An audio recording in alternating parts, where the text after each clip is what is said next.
Let's turn to retail. Soft consumer demand this holiday season weighing on Foot Locker. The retailer slashing its full-year sales guidance and profit guidance. Joining us now, Janine Stichter of BTIG. Janine, welcome to the program. What has gone wrong at Foot Locker?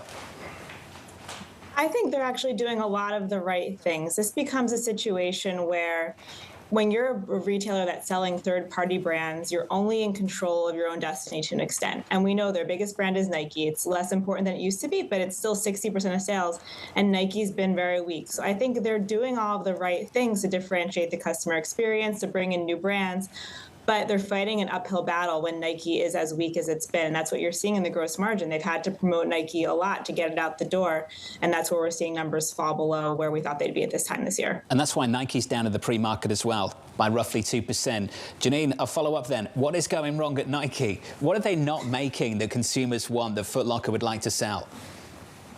Yeah, I think it's really two-pronged. I mean, overall, the issue has been a lack of innovation, where for a long time they were really focused on the channel and moving into direct and moving away from wholesale, and they almost kind of forgot about product. And then within that, it's really two categories. Running, where we've seen disruptor brands like On and Hoka make a lot of traction, and Nike's really lost a lot of resonance with that core everyday runner.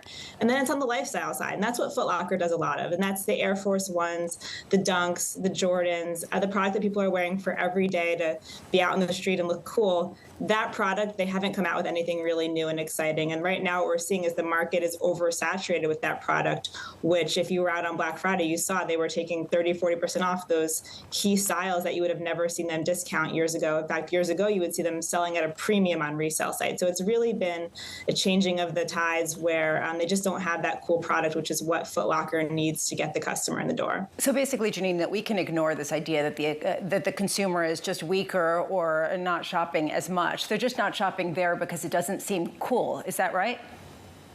I think that there's definitely some element of consumer cautiousness, but right now it's just that they don't have the in-demand product because there's not a product that's working for Nike the way that we've seen in years past. I will say that 50% of Foot Locker's consumer is lower income.